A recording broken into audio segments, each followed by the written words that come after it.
Hello, everybody. How you doing? We're live here, new time, same place. It's now 12 noon. We usually start our Brush Up Your Shakespeare at 1 o'clock, but this is a new time, so I hope you're ready to join us and jump on in and talk a little bit about Shakespeare today, who's with me and is properly masked to avoid any kind of infection from the coronavirus. Hope you're doing well. Hope you're taking care of each other.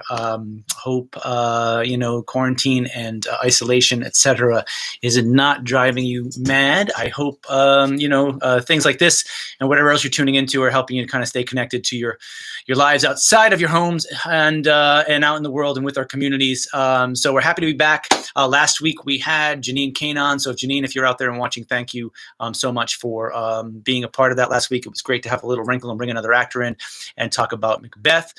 So far, to do a little recap, we started with episode 1. We talked about Hamlet, and then episode 2 was Romeo and Juliet. Last week was our 3rd episode with Macbeth, and this week I thought I would open it up to your questions. So I'm going to be paying attention to this kind of thing on the side of our screens where people are making comments, etc. And I hope that you will kind of send me questions about Shakespeare, anything you want to know, or that I can actually answer, which is probably not everything, but concentrating and focusing on the language. Again, to reiterate, the raison d'etre of this particular series is really just to connect the audience and the actor together in the love of this language so that we can hear it and we can perform it more clearly and more powerfully, and that we can hear it without fear, and that we can kind of enjoy it, and we can meet each other halfway when we come back to the theater finally, which hopefully will be sooner than later, and enjoy the greatest dramatic writing in the history of our language. So we've covered a lot of ground, I think, in these first few episodes. We started with looking at one of the great soliloquies ever written, maybe the greatest, To Be or Not to Be, from Hamlet. And then we looked at a scene and how a scene works with two actors working together, with the very famous balcony scene in Romeo and Juliet. Then we kind of explored a relationship over the course of a play as much as we could within 1 hour last week with the title character and his wife of Macbeth. This week, I wanted to kind of thought I'd focus on, at least to begin, and I hope, again, I'll get your questions. I know there are a lot of people out there who are watching, students who are out there, high school and college students who may be studying Shakespeare or studying this in English literature or in their theater classes. And I'd love to hear from you and any questions you might have that we can help kind of answer here today and in subsequent episodes. But we're going to focus in, at least at the top, at least to get us going, with something we've kind of hinted at over the course of the last couple of weeks, and how to make this language work for an audience, and what are the things that we should be listening for. And one of the things that I think that oftentimes actors kind of sell or fight a little bit shy of is sound. How does sound work in Shakespeare? How does sound convey meaning? I've talked a lot about form and content with Shakespeare, and this is one of the ways that it comes together. Shakespeare is very good at using sound, the sound of a word, the structure of a word itself, the way it physically kind of wants to come out of the actor's mouth, right? And how that, even when it's a word that may be unfamiliar to a modern audience or a contemporary audience, how the sound of that word can communicate its meaning. And that way, when you come across, an actor has to really look out and be very careful about a word that maybe she doesn't know. And if the actor doesn't know it immediately, you can count on that probably most of the audience won't necessarily understand its meaning immediately. And so how do you, as an actor, and how do we as an audience listen for sound so that sound can help convey it and we don't get lost and we stay with it? Sound is also something that is very powerful. It elicits certain emotions. The sound of an actor's voice in kind of creating language on stage is a kind of music, and that music can kind of hit us in different ways. So we want to be on the lookout for Shakespeare's music. And how does Shakespeare do that? He does it with rhythm, as we've talked about, iambic pentameter, that heartbeat rhythm, right? And he does it with sound. He does it in the structure and the kind of power of the word being spoken on stage. That's where it reaches its height. I always say, if you're at home, and Shakespeare's really wonderful to be not only seen, of course, they are plays, they're meant to be played, but they're the greatest works of literature as well. And the only thing I always ask, if you're reading them at home, or if you're reading them, read them out loud, even if you're just whispering them to yourself, because that sound that you hear of your own voice will elucidate meaning and will make it far more clear, far more powerful than if you're just kind of trying to put it through in your mind. One of the best speeches we're going to look at today, one of my favorite speeches that really kind of is a great example of how Shakespeare uses sound so beautifully, is in the chorus speeches of Henry V. Now, I don't know how many of you know this play, if you've seen it. The GAN did a production of it way back, going on 20 years, it seems now, that we had probably, exactly 20 years maybe. We did both an indoor and an outdoor production of this. It's one of the only outdoor productions we've ever done, which we performed in at Water Place Park, actually, and down there in the bandstand area. It's a great outdoor play, a lot of battle scenes, etc. Henry V is also something we'll probably revisit down the road in some episodes, because it's for me, I would highly recommend Kenneth Branagh's 1989 film of Henry V was really kind of instrumental in inspiring me to kind of want to explore this work more deeply. It's a beautiful, beautiful film with some of the greatest Shakespearean actors of the 20th century involved in that. So if you want to hear Shakespeare spoken really well and beautifully acted on film, check out Kenneth Branagh's 1989 film. Of course, there's another great film of it that Laurence Olivier did back in 1940, which is a very, very different film, but equally powerful, that you may have watched in your English class or something, and in your quarantine, that might be one you want to look up. I'm not sure if it's streaming anywhere. It might be on the Criterion Collection or something like that, but certainly check that out for another wonderful version of that beautiful and very, very powerful play. Now, in Henry V, it famously begins with a chorus. He doesn't do this in all of his plays, but he has a kind of chorus figure or a narrator, right? And a narrator comes out and says, hey, everybody, welcome to the Globe Theater. I'm going to be your host for today, as I'm saying now. And here's the things that I want you to look for. And very famously, he opens with a speech where he says, the very first lines are, oh, we talk about that oh in Shakespeare, which is a big kind of wish for something. He says, oh, for a muse of fire that would ascend the brightest heaven of invention. And he's saying right from the top that we can't put this play on it. The story takes place over years. There's a couple of massive battles in it, and we can't do that because we've got about 10 actors. It's the poor person's theater, right? We always say the same thing. And he asks us, or the chorus asks us, to use our imagination. So he's doing exactly what I'm hoping that we'll make a dent in here with Brush Up Your Shakespeare. The actor is always asking the audience and saying, I can't do this without you engaging your heart, your mind, your spirit, your soul, right? You have to meet us halfway and say, I can be a part of this. If you don't share it with us, it doesn't really come to life. So the chorus comes out and says, we don't have all of these things. I wish I did, but I don't. We don't have horses. We don't have this. We don't have that. And yet you have to imagine it. He says, think you when we speak of horses that you see them, printing their proud hoofs in the receiving earth. And even in that, right? Think you when we speak of horses that you see them. So when I say the word horse, you see a horse, because even at the Globe, they didn't bring horses on stage. And very rarely, unless in the most spectacular productions, will you ever see a horse on stage. In all of my life going to the theater, I saw a horse on stage once. And I think they had a lot of problem backstage with cleaning up its refuse, to put it mildly, right? So think you when we speak of horses that you see them. And again, right there, you hear that. And the chorus has to kind of say, put one in, one against the other, the antithetical thought of that, right? Think you when we speak that you see. Isn't that great? That when we speak that you see, horses. So now you're seeing the horse printing their proud hooves in the receiving earth. And you can hear in that, right? Printing their proud hooves in the receiving earth, right? The way that goes, the sound of that sounds like a gallop, right? So he does this all throughout the play. And so in form and content, the chorus of Henry V is not just asking us, hey, hey, everybody, wake up. The show's about to start. We need you to lean forward and enjoy it, right? He's not saying that at all. He's saying, well, he is saying that, but he's also saying, hey, now also engage your intellectual faculty, engage your mind, engage your ear, and to let it spark your imagination. To paint the picture, to fill in the things that we can't do on stage with our 10 actors, Can't do it. Even in the movie, even in Branagh's film, which is amazing. It's a low budget film. And if you really look close enough, in the Battle of Agincourt, you see the same soldier die about 3 or 4 times. They only had so many people, right? So I'm going to look to questions now, because this was set up to kind of try to engage you more. And I hope there are some students getting in here too. And I'm looking at Gerald says, have you seen any Shakespeare plays performed in original pronunciation? What a great question, Gerald. Thanks for asking that. Original pronunciation. This is a common misconception that I think that many of us have, that we think that Shakespeare has always been done the way it was done in the early to mid part of the 20th century, right? With very plummy received pronunciation, RP British accents, right?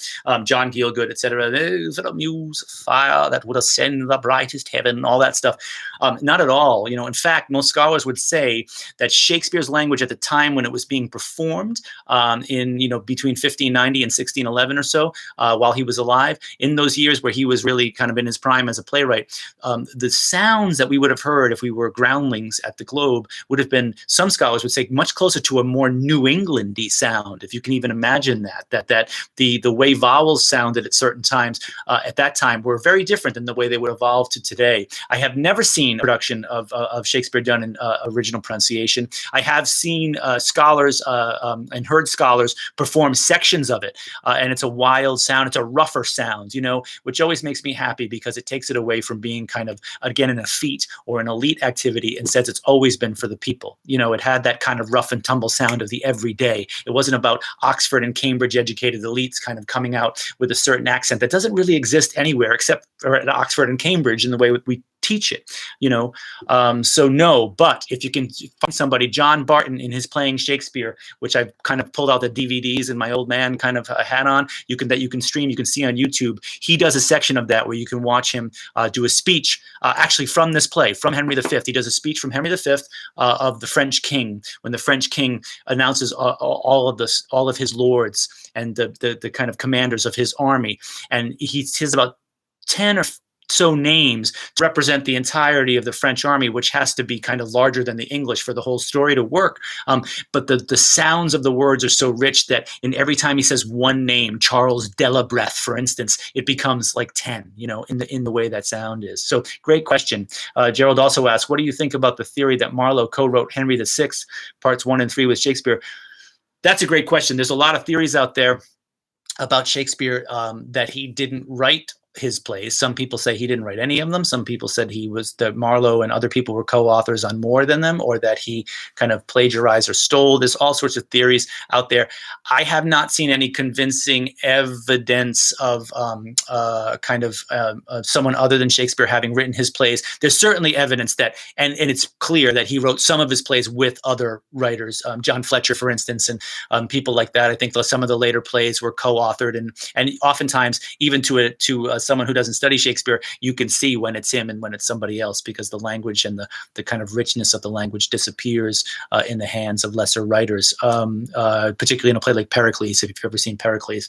But I don't think that Marlowe wrote those. I know those are early enough, and I think Marlowe was still alive when he wrote Henry VI. Some people will say Marlowe never died. The conspiracy theorists that we have today, that we've always existed. We always want to kind of infer that there's meaning in the world that doesn't actually exist. There is no meaning, right? So, but we want to say there's a big grand plan. So Marlowe actually didn't die in the tavern brawl, that he, went away to Italy somewhere because they were after him for being a spy and an atheist. And then he wrote all the plays from, I don't know, somewhere south of Rome and sent them back to England.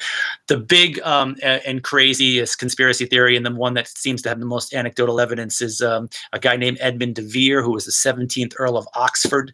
A lot of people, the anti-Stratfordians, they call them, who think that Shakespeare didn't do it, their argument is based around a class argument, which is that he was a working class guy. He came from a working class family, and he couldn't have had the knowledge or the intelligence, basically, to write these plays because he didn't have the formal education. He actually did have a very good formal education as a younger man, which would have been far advanced of what we would have, though he was not Cambridge or Oxford educated. And so sometimes that prejudice leaks in, and then all these kind of conspiracies and coincidences happen, and we weave into a great tale. There's actually a film of this called, what's it called? It was made about maybe 10 years ago now. Very handsome film to watch about this, but terrible, really just awful. And even though it kind of evokes Elizabethan England beautifully, much like Shakespeare in Love does. But if you only want to watch one Shakespeare movie, and it's not Henry V by Kenneth Branagh, watch Shakespeare in Love, which is a brilliant, brilliant film. So thank you, Gerald, for that. But so I don't know much if Marlowe did or not.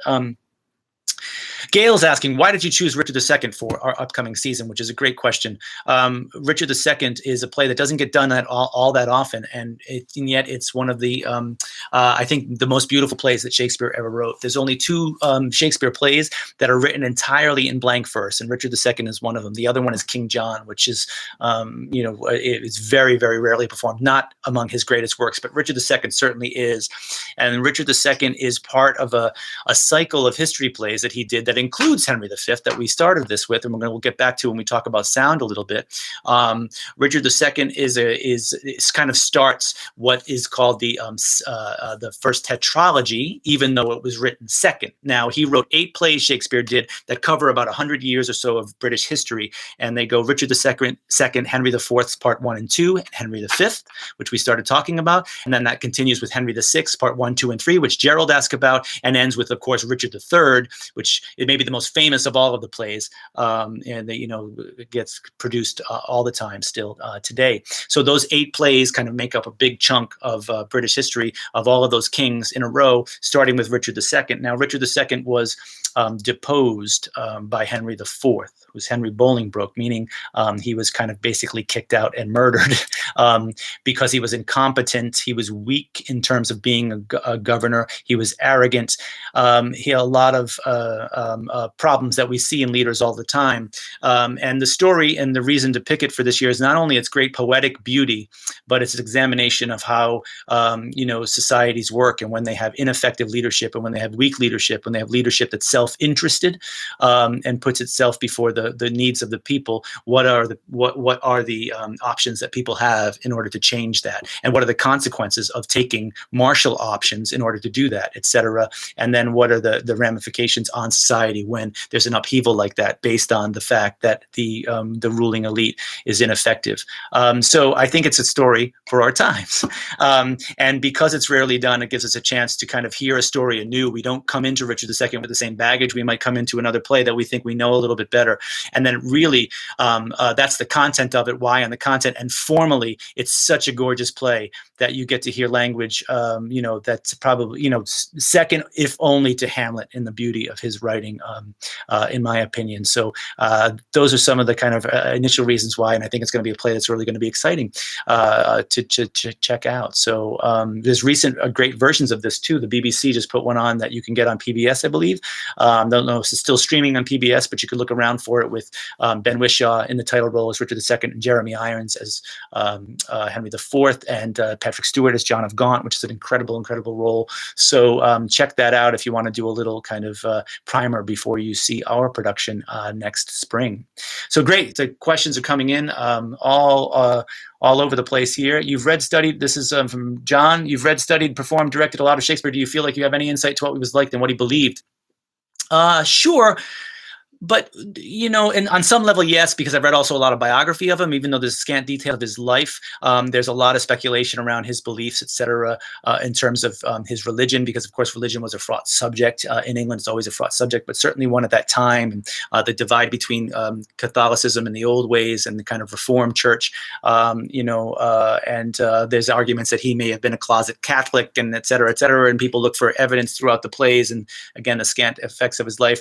I prefer to find it all in the plays. I think ultimately his beliefs are in everything that, as any artist, and everything he wrote, and his observations across society, which are quite, deep and complex. And I think he contained, to quote Whitman, those multitudes. And as we often call him, the first modern writer, because he was able to actually express all of that complexity. And so it makes for a very, very complicated picture. He was a daring writer too, because in a time when we talked about Marlowe was kind of known as an atheist, and was often kind of people who didn't like that. Atheist was barely a term that was even used then of someone who didn't believe in a higher power.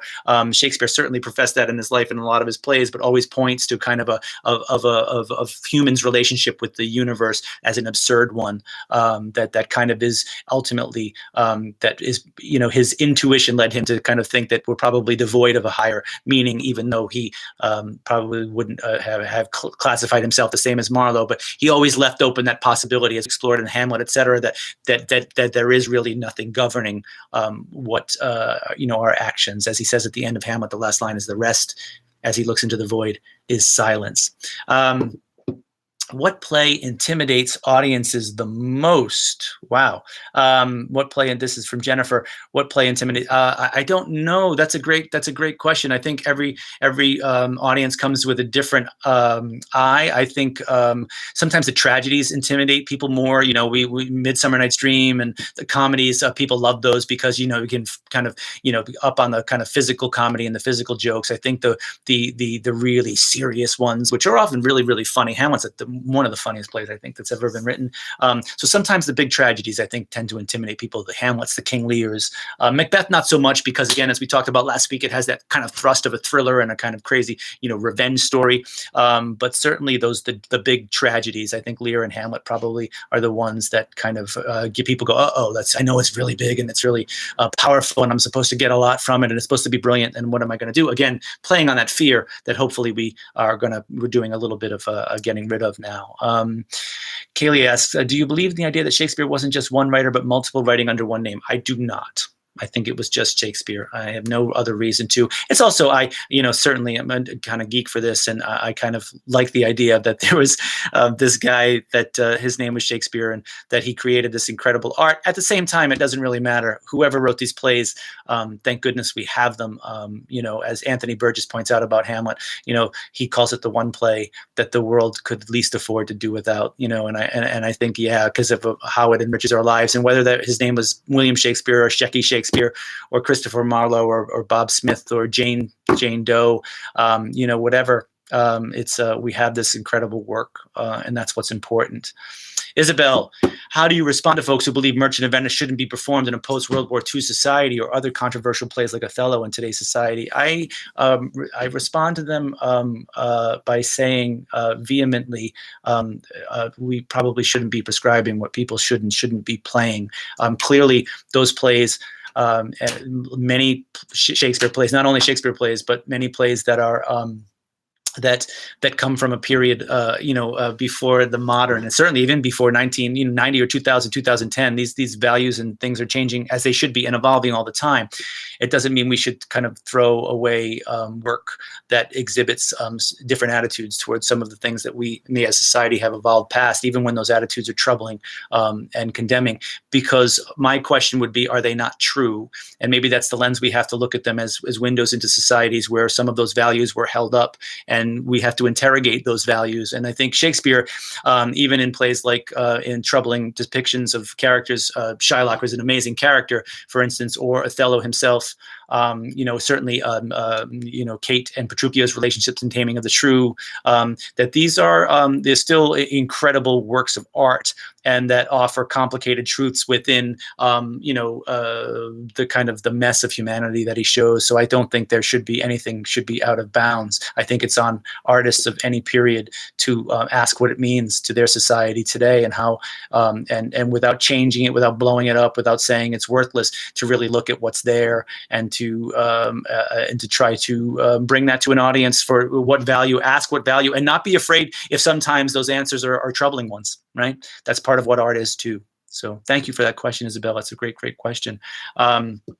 So let's get back a little bit to, wait a minute, Kelly asked, I don't want to skip this, dying to know what your favorite Shakespeare quote is. Oh, I've said so many of them already. That's going to, Kelly, let me think about that and I will come back to it. There's so many that we use all the time, and that I feel that if I blurt something out, it'll be the wrong one, then I'll come out with something else the next 5 minutes. Go, no, that one. There's just too many of them. So let's get back to the Henry for a second. So let's talk about this thing about sound. Now I talked about with the first chorus speech, printing their proud hooves in the receiving earth, talking about the horses, how he does that. I want to look at a speech. The chorus formally in Henry V comes out in the beginning of each act, Act 1, Act 2, Act 3, Act 4, Act 5. And at the beginning of each act, the chorus has a speech, and he has a short one at the end, a kind of epilogue, where the chorus kind of sets the scene. And one of the most famous speeches from the play, and a play full of famous speeches, if you've seen Henry V, We Band of Brothers, the St. Crispin's Day speech, which is kind of cribbed and plagiarized in every crap, summer sci-fi blockbuster you've ever seen, where the aliens are about to blow up the White House, and Bill Pullman comes out and says, "We can do it, everybody. The rah rah, win one for the Gipper." The original "win one for the Gipper" is the St. Crispin's Day speech. We few, we happy few, we band of brothers. And those of you who know that, it's gorgeous. Band of Brothers, which is an HBO series. We just steal from him in every way we can. Why wouldn't you? Because it's so brilliant. So.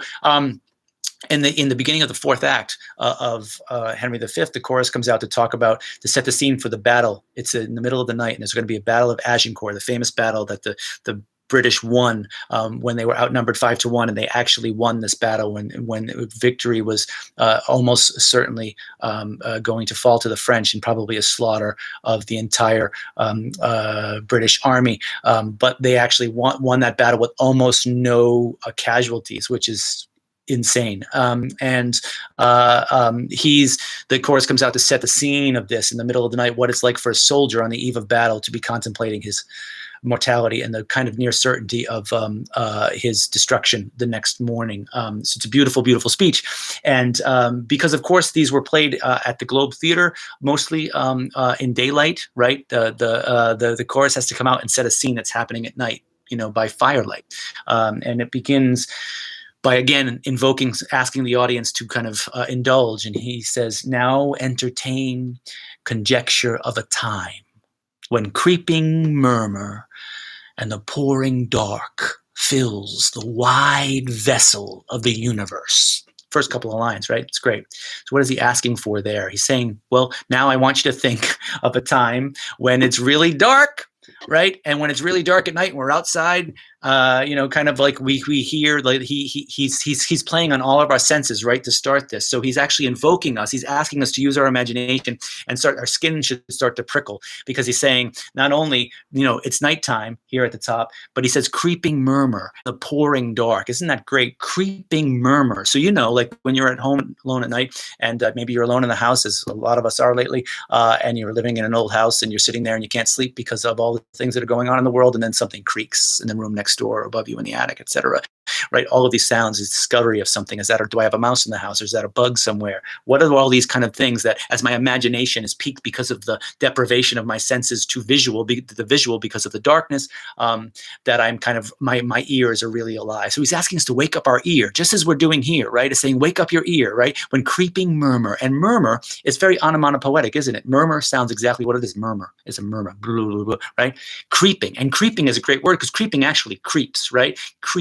Creeping, we can hear it in that, right? That there's something scary, right? There's something out there that's dangerous. Creeping murmur, and the pouring dark fills, he says. So we see that image of pouring dark fills the wide, and wide is a wide word, vessel. Those two S's in the middle go out, so the vessel is capacious. The wide vessel, of course, the biggest word of them all, the universe, right? And form and content, a big, big, big word and a big idea, yeah?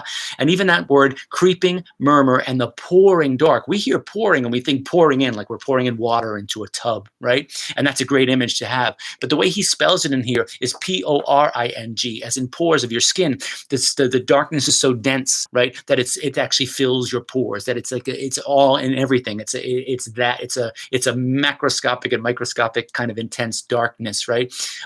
That's how he's kind of creating this, and he's doing this with sound, right? So we hear creep and creeping, we hear murmur, pouring dark, yeah, fills, right? Fills, here it comes, fills, a great action word, the wide vessel, right? And we can get that in our voices of the universe, yeah? Isn't that brilliant? So we'll keep coming back to this, but we can start to hear how sound works. And if we're speaking this out loud at home and we're playing around with words, and I always say, like pretend you're telling the story once upon a time to, young people in your family, they want to say, tell me the story, Mom, about Henry V. Once upon a time, there was a man, and we start to use our voices in ways that help to convey meaning through sound, and to convey excitement and danger and emotion through sound, right? And Shakespeare really invites us to do that. And I would say every playwright does too, but no one quite as well as he did. Anne says, each comedy has darkness buried or not so buried within. Agree or disagree? Oh my goodness gracious, absolutely, yes. I think our sense of comedy and tragedy as genres is a bit of a false dichotomy that we've created over the years. When we say, well, what makes a comedy? We say, well, it's funny, And what makes a tragedy? Well, it's sad. Well, yeah and no, because comedies are also sad and tragedies are also funny. As I said, Hamlet's a really funny play. If you want to play Hamlet, you better have your comic chops going, because he's got a wicked sense of humor, and we're laughing all the way through until we're not, right? And I would say conversely, the same is true about the comedies, right? Yes, they're more explicitly funny in that he's embracing kind of physical humor in a different way. But really, the difference between comedy and tragedy is, in a classical sense, is that comedies, that they're both dramas, right? Comedies and tragedies are both dramas, meaning they're stories that are worked out through conflict, and they go from disorder to order. That's the way kind of storytelling works, you know. And so, they just end a little differently, right? They both start in disorder. How does a comedy end? A comedy ends in resolution. In a classic comedy, usually that means marriage, right? Yeah, people get married, they come together. In tragedies, it ends in dissolution, which is usually a pile of bodies lying on the floor. So if we think of, conversely, the end of Romeo and Juliet or Hamlet, pile of bodies on the floor, and the end of Midsummer Night's Dream, a bunch of people get married, right? As You Like It, 4 marriages happen right in front of us at the same time. Well, they kind of happen off stage. They happen in a mystical way because they couldn't show marriage on stage at the time, because it meant if you were taking the vows that you were actually maybe really doing it, and they didn't want to kind of cross those lines. But anyway, you get the idea. You know, it doesn't necessarily refer to the amount of their laugh or funny content. Yeah. So I would say in every comedy is buried a lot of darkness, as there is in any story about humanity. And any story that doesn't have that doesn't have conflict. And if it doesn't have conflict, it's not a drama to begin with, and it's not a comedy that we need to be or should be probably watching. It's probably not well written. I remember seeing a production several years back of Midsummer Night's Dream, which is, you know, the kind of most popular of all of Shakespeare's plays, at the Royal Shakespeare Company, and it was uncut, and it was almost unrecognizable from any other production I had seen of it. They did every single word of Shakespeare, and it was filled with fun and humor, but it was also filled with darkness, and really explored what he was writing throughout. And remember, Midsummer Night's Dream, people think, is the funniest play and the greatest comedy ever written. It begins with a father coming out and saying that if his daughter doesn't marry the boy he wants her to marry, he's going to kill her. That's how it starts, right? That's the initiating action of that play. And so what could be more serious than that? Yeah. So absolutely. You think Midsummer Night's Dream is dark? It's really dark. Yeah. And all the better for it. So thank you for that question. And Peter, so do you have any thoughts about the color of the handkerchief in Othello? Oh, wow. That's so specific. The color can have important symbolism and production. Ideas are that it could be white, black, brown, or red. Yeah. That's a designer's choice, right? He talks about the handkerchief having that stuff that his mother sewn into it. It's like strawberries on it or something like that. And I think that's important. I think the important thing with the handkerchief for Othello is that whatever it looks like, that it has incredible deep meaning for both Othello and Desdemona. That there's something about what a designer, how they would create that piece, that the actor needs to be able to kind of live with it as a token, as a memento of another life, as a connection to his mom that is so profound that when it is taken from, or he thinks it's been ill used, that he is able to do the things that he does, you know. So the handkerchief color, all of that, I think it would change depending on the production and the designers, but it's an incredibly important piece. It's a wonderful question, because it has to take Othello to a very, very dark place. And so the meaning in that thing, however it's constructed, has to be profound for the actor. And the more you help the actor find that meaning, the better the play is going to be. Adrian asks, in most productions of Henry V, he's painted as a hero, even though realistically, historically, he did horrifying things. Should historical accuracy inform modern staging of this text? That's a great, wow, Audrey, that's a wonderful question. Yeah, absolutely, it should. Historical accuracy, to a certain extent, because Shakespeare was being historically accurate to chronicles and other kind of popular retellings of these stories, but not always to what we understand about them today. Though he is often portrayed heroically, I will say in the two major films of Henry V, both of which are brilliant, they're very, very different in their style and tone. And in Olivier's in 1940, it was made actually with funds, I believe, from the British government in order to make a film about a British hero overcoming impossible odds. to achieve victory and glory for a nation. Now, it was made at a time when the British were being bombed on a daily basis by Hitler's Luftwaffe, and they had deprivation of a level that they had not experienced in centuries, and so it was made with the idea to give people hope as a morale booster, which that play certainly can be. When Kenneth Branagh made the film in 1989, it was post-Vietnam in an era of real disillusionment with imperial kind of power, and though the play does the story itself, Shakespeare's story still portrays Henry ultimately as a hero. Branagh really looked within the language of that film, both visual and in Shakespeare's language, for the stuff that complicates that. If you have never seen that play, after the chorus opens that up and he starts in a film studio and he opens the doors on the kind of the play itself, and it's two clerics, the archbishops, kind of huddled in a dark room by candlelight, whispering to each other about how they're going to manipulate the king into going and invade France, right? So clearly right off the top, he's kind of looking at the historical accuracy, and he's also looking at the darkness and the complex political motivations, and not just saying, rah, rah, let's go and get it. You can find that in all of his plays if you're looking hard enough. You can paint them a lot of different ways, but usually his text reveals a complexity that can satisfy all comers. And I think it's endemic upon us when we're doing these plays to really examine that language closely, because it's all there. We can choose to ignore it, and we can paint it with a big, broad, patriotic brush, and we get one kind of play, or we can really look inside and look to the kind of, the political and personal motivation, find something far more complex and reflective of our society today. So thank you for that question, Audrey. I hope that helped to answer it. Gail asked, for the Shakespeare phobic, what is the best way to approach a performance in terms of listening to and understanding the language, especially the war plays? Well, hopefully that's a great question. First thing is, how do we get rid of the phobia, right? So the phobia, as we've talked about, and this is based on, it's hard. And I think usually, and I don't think this is the whole picture, but certainly factors that go into that are, it's traumatic. It's like a triggering thing that happens to us.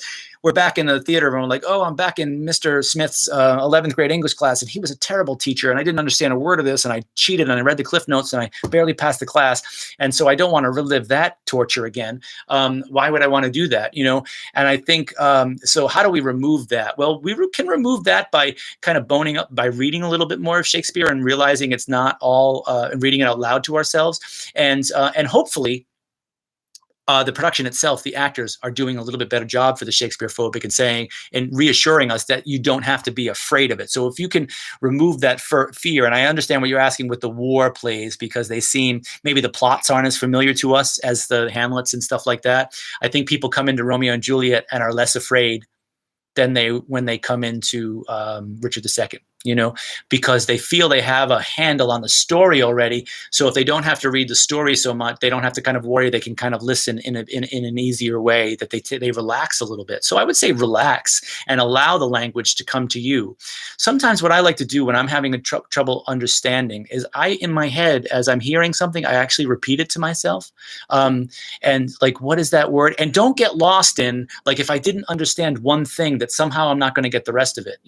I think that happens to us in life all the time, even when we're speaking the same language, the same dialect, the same kind of argot, that someone says something and we go, I didn't quite get that. But if I dwell too long on that, I'm going to miss what's coming now. So try to stay present in the moment as well, and to be enriched by it and get what you get, and then hang in there with it. And I think you'll find yourself opening up to it getting easier and easier for you. And that's not necessarily that you're getting smarter or the actors are getting better. You're just easing your anxiety.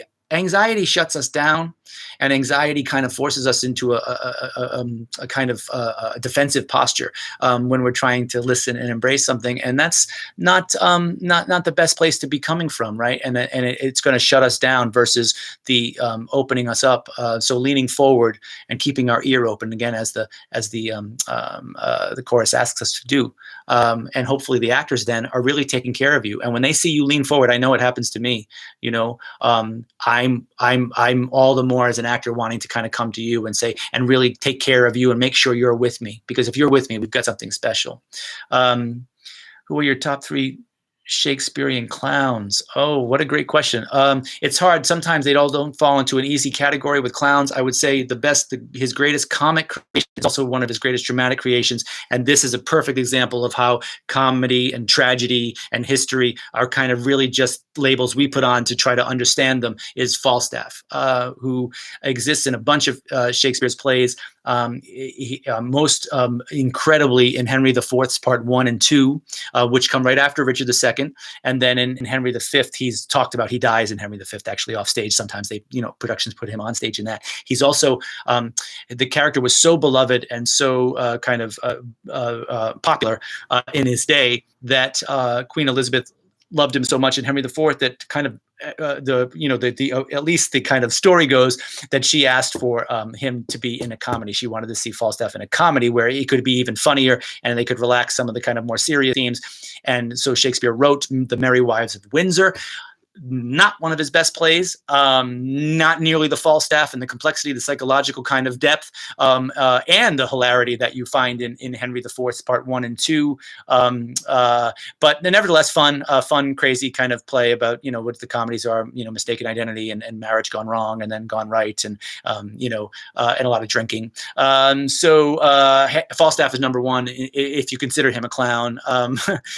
Feste in Twelfth Night is an amazing clown as well, and literally is a clown. Is a professional clown, which Falstaff is not a professional clown. Feste makes his or her living, whoever's playing the role, as a clown to Olivia, and that, means his job is to tell jokes with dark truths, not so much disguising dark truths to people who need to hear things they're not willing to listen to. That's what the clown does. I would say another one of the great clowns, of course, is the Fool in King Lear, who has the same kind of function as who's a professional clown who is King Lear's fool and tells him the truth constantly, and the truth the audience needs to hear. And then there's also just the brilliant comic creations. He has so many of them. At the top of the list would be, Bottom, of course, in Midsummer Night's Dream, etc. We could go on and on. So those are some. And if you don't know those plays, read them. They're really, really wonderful. Gail says, sounds in her answer to the question about Shakespeare phobic, sounds like the similar approach to listening to a Stoppard play. Yes, and of course we're doing travesties next year. Tom Stoppard, who we've done a lot of plays by, Arcadia, Rock and Roll, The Real Thing you've seen on the GAM stage before. He's, of course, the author of Rosencrantz and Guildenstern Are Dead. His many Shakespeare connections. He wrote the screenplay to Shakespeare in Love, which is, if that doesn't take your Shakespeare phobia away, nothing will do. So if you have Shakespeare phobia, go watch Shakespeare in Love sometime. Do yourself a favor. Academy Award-winning film, brilliant actors, hilarious, uses a lot of Shakespeare's language, but also does a great thing for all of us who are Shakespeare phobic, is it shows Shakespeare in that it's obviously a highly fictional biography of him, but it shows him as a man, a playwright, a guy who's working and had to make his rent by his pen. Yeah, and that's important for us to understand. Back to an earlier question where someone asked, well, did someone else write Shakespeare's plays and do you care? And I do, because I care, because I have a little bit of an obsession, but in the end, it really doesn't matter. And we should not matter about Shakespeare, the person, right? Sometimes we treat him like the secular god. He should be carved into, Mount Rushmore or something like that. And because of that, it's like he's infallible, and it comes fraught with the things that make us anxious, versus he was a playwright and an actor. He was a man of the theater, meaning he had to make his ducats on the stage. He had to work really, really hard in order to just pay his rent, which he got more successful at as he made his way into the turn of into the 17th century. He started to make a little bit of money, had enough money to leave his wife his second best bed there at the end of his life. But ultimately, yeah. So Tom Stoppard, same thing, because, Stoppard and Shakespeare do something great. They want everybody to come to their plays, but they don't talk down to them.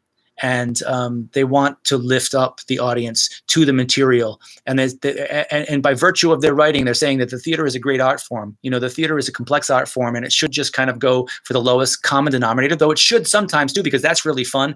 Both of these writers I think, do everything from the lowest of the low in terms of comedy to the highest of the high in terms of tragedy, and expect an audience to not want their intelligence to be insulted. And I know every time, the reason why they're two of my favorite writers is because they have made me me, I don't want to say a better person. That's a moral judgment, but they made me a little bit smarter, and they've inspired me to kind of to try to know more, to be more curious, and to not be stuck in my own place, because they open up these incredible worlds to us that heretofore of engaging their plays that I didn't know anything about. We recently did a Tom Stoppard play, the one called Arcada, which is about physics and theoretical math and landscape architecture. You say, what kind of play is that? It's the greatest play ever written, and one of the biggest GAM hits. We had huge audiences for that. People weren't afraid to come and open their.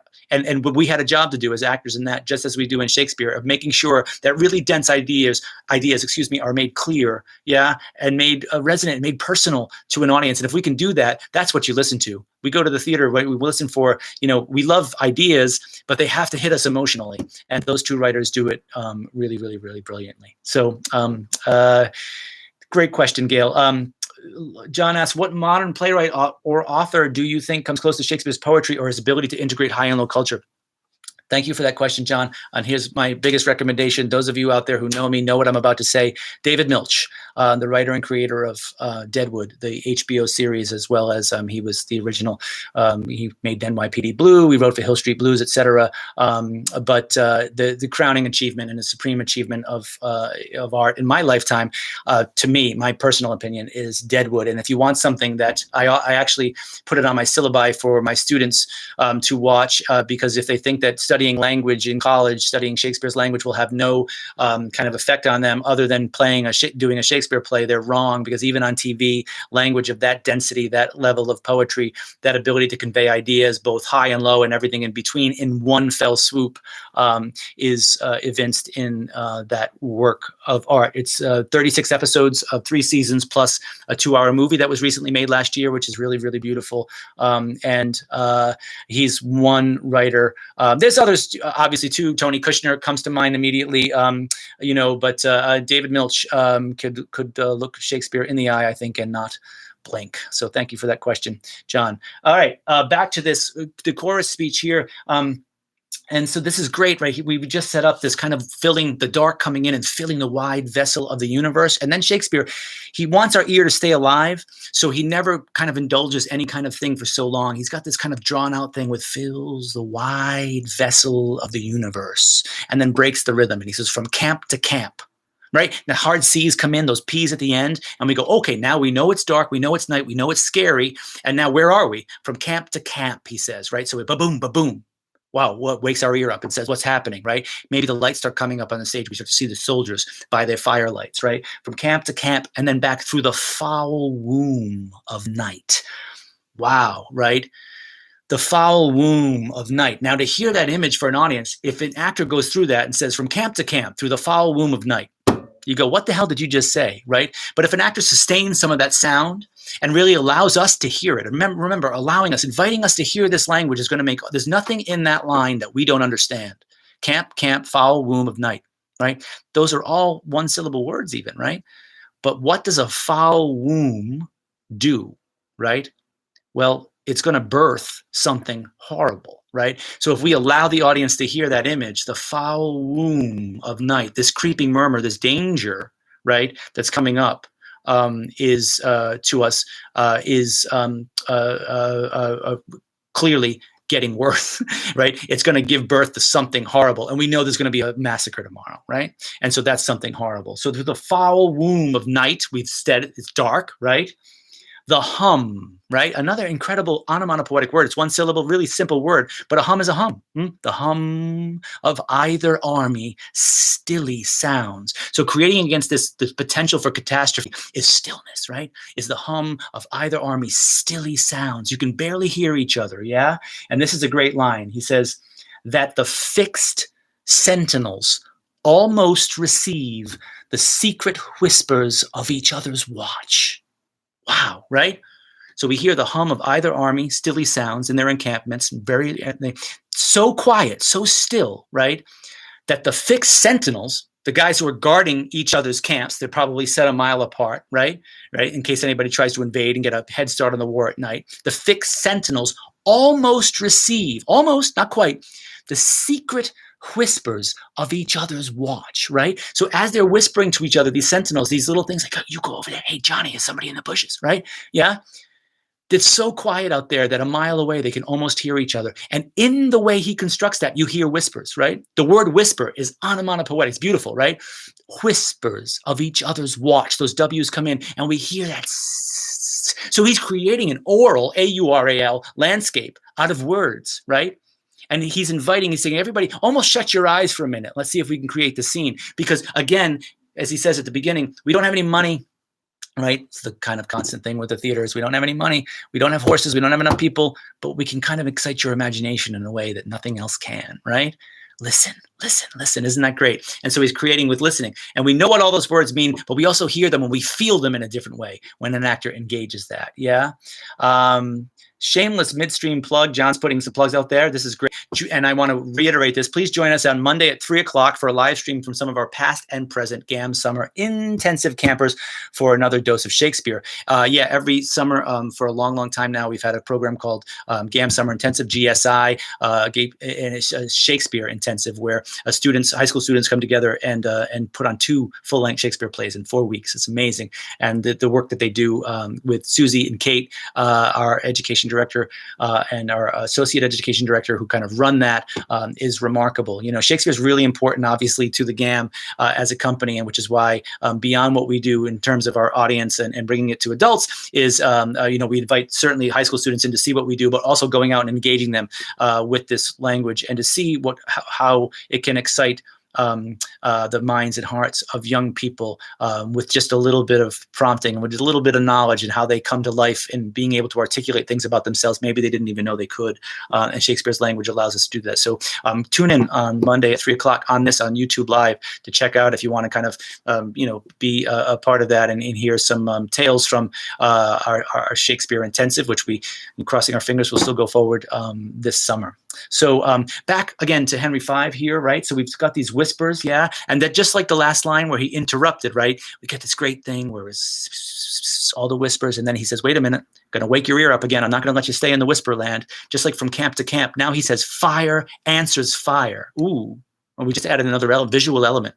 So dark, dark, dark, but there's something lighting us here. And what is it? It's the fire of the camp. They're huddled around the fire, right? He's got this great image, yeah? Fire answers fire, and through their paly flames, each battle sees the other's umbered face, right? So to create that image, listen to what he gives us, right? Fire, fire, paly flames. You can hear it in that, those 2 A's in a row, paly flames, each battle, tougher word, right? Reminding us of the army, reminding us of what's to come, what's going to be birthed by the foul womb of night. Each battle sees the other's umbered face. Now we know we're sitting out in the backyard around a little fire pit or out in the woods around a fire. What do we see as we look around? We're telling stories around the campfire. And he's inviting us to do that, right? We're all around a fire, right? Once upon a time, telling a scary story that we can see the kind of light, the firelight on each, turns our faces umber. Right? Isn't that a great image? So we see these soldiers huddled around. What are they doing in that? You know, firelight, contemplating what's going to happen tomorrow, the birth of something horrible, and what's going to happen to them personally. And we're going to work this out as it goes on, right? Fire answers fire, and through their paly flames, each battle sees the other's umbered face. Steed threatens steed. Now, again, we did from camp to camp, fire to fire. Now, steed threatens steed. He puts a stressed syllable at the beginning of that line, right? Steed threatens steed, right? And it's like all of a sudden it's a hard word. What's a steed? I think we know what a steed is. Even a kid knows what a steed is, a horse. And if you don't know what a steed is, he's about to tell you, yeah? He says, steed threatens steed in high and boastful neighs, right? And neigh is onomatopoetic, right? It sounds like what it is. It's a horse neighing, right? So you can do that in your voice if you're an actor, right? You're playing this for kids and you go, steed threatens steed. And then the kid in the front looks at you cross-eyed and goes, what's a steed? And you go, in high and boastful neighs. You can even say that if you wanted to, right? And they go, oh, it's a horse. I get it, right? It's alive. And this is cool. Now I learned a new word. I don't have to call horses horses anymore. I'm smarter than you. It's a steed, yeah? Steed threatens steed in high and boastful neighs, piercing the night's dull ear, right? Wow. So we get in that, we get all of this setup of this, the oral setup, the visual setup, the paly flames, the umbered face, camp to camp, fire, right? Then steed threatens steed. And in this stillness, these whispers, right? All of a sudden a horse rears up and neighs. The horses even sense, right? The horses have a better sense than men do, right? That something's on the hoof, forgive the pun, that something bad is about to happen, right? And this horse just kind of tied up to a tree somewhere in the middle of the woods, neighs and kind of rears back, yeah? And that pierces the night's dull ear. Now imagine you're around a fire and you're sitting there and someone's going, I think we're going to die tomorrow. I think we're going to die tomorrow. And then all of a sudden you hear a horse, like just out of nowhere, right? Right? Wow. And that's what the effect it should have on the audience. And he does that in the language by saying what? By pierces. The word just right through like an arrow, piercing the night's dull, a really dull word, right? The dull ear. Yeah. And so by using pierce, using steed, threaten steed, using neigh, using boom, boom, boom, boom, boom, we set this up and then piercing the night's dull ear. And then we're back to what's next. Yeah. So you can hear that all the way through. Right? Shakespeare's constantly kind of leading us through sonically. Yeah. And the actor, absolutely, if the actor doesn't pay attention to this, and I'm not saying we have to turn it into kind of the, all children's theater kind of romper room, but if the actor's not hearing that, allowing the audience to hear that, we don't get this incredibly rich experience. It's going to save the set designer and the theater a lot of money if the actor's really good too. This is the other thing, you don't have to create all of this stuff that he's saying if you can create it with words. It's always been the kind of theater's great power, right? Is the ability to engage our imaginations, to create something that's actually not there, to make our disbelief, our suspension of disbelief so powerful that we collectively imagine a universe, right? Yeah. So that's it. We can go on with the speech. It continues to do this. We only have a few minutes left. I want to see if there's any more questions. Not yet coming up, but if there are, I'll tune into them. But this continues to go on, and this is great. Now he's going to bring in more sounds. He says, piercing the night's dull ear. And as soon as we get that pierce, we start to hear, my ears tuning to something different. Here comes the sounds of war. And he says, and from the tents, the armorers accomplishing the knights. That's a great word, accomplishing the knights with busy hammers, closing rivets up, give dreadful note of preparation. Wow, right? The armorers accomplishing the knights. What are the armorers doing? They're actually putting the armor together for the knights tomorrow. Yeah. So they're banging and clanging. We hear that with busy hammers, closing rivets up. Clang, clang, clang, clang, clang, clang, clang, creating this, right? This armor. And so we're sitting there, we think we're okay, praying to our gods, hoping we don't die tomorrow, whispering to each other around the fire with our boom. The horse goes, yeah, we hear that. It's getting closer and closer and closer to our deaths probably, right? And then now my ears are tuned to something different. I'm listening closer. And what else do I hear? There's a dreadful sound, right? Armor is being hammered. Armor, you only need armor for one thing, to protect yourself from an axe going through your chest, right? Or through your head or whatever, right? So this is all being created. The horror of war and the kind of preamble to the horror, right? Which is oftentimes the worst thing, is being created only through sound, right? And you can see this, and we're feeling that tension, the tension of the soldiers sitting around all of this, yeah? And Gail says, I want to thank Shakespeare behind you for his compliance and community spirit. Yeah, I started with that. If you weren't up at the top, Shakespeare's got his mask on. So should you. And when you're out there amongst people, take care of each other and be kind, right? Shakespeare always ahead of his time. Now, Shakespeare, of course, had to deal with much plague in his life, right? So it's important that, you kind of, what else does he have to teach us? Well, how did they deal with the plague back then? They shut all the theaters down, and here we are. Some say Shakespeare wrote King Lear, so he had a good plague. That's probably disputed, but he did write. There's a great article, actually, we put on our Twitter feed by James Shapiro, a great Shakespearean, about Shakespeare. Probably did write Coriolanus, which is a great late tragedy of his. If you've never read, doesn't get done all the time, but a wonderful, wonderful play, really, for our times. Perhaps we'll see that one down the road. Yeah. All right, here we are, close to the end of all things. I want to put one more note on this wonderful Henry V speech to kind of bring our thing home, our lesson of the day home. With busy hammers, as we just said, closing rivets up, we hear the armorers working, give dreadful note of preparation. Now we're really attuned to the morning coming, because as we hear more and more sound, it means we're getting closer and closer to the day. And he tells us that in the next line. He says, the country cocks do crow, the clocks do toll, and the third hour of drowsy morning name. So it's 3 o'clock in the morning. We know that, right?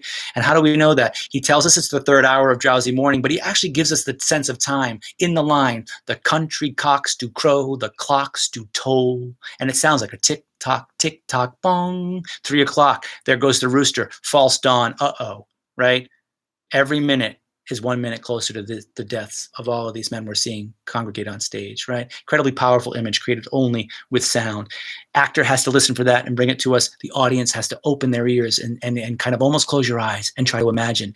Let our ears engage our imagination. Maybe that's a better answer to Gail's question earlier. How do we allow our ears to engage our imagination? Stay alive with us. Yeah, don't try to get it, but stay in the story, be present with us, and share it, because it can't happen if we're all not around that campfire together. So, ladies and gentlemen, thank you so much for coming. For being where you are and tuning in.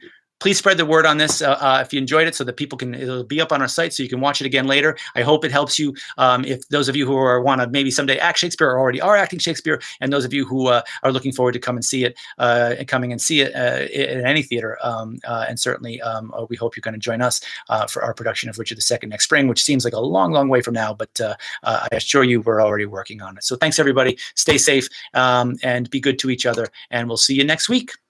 Bye bye.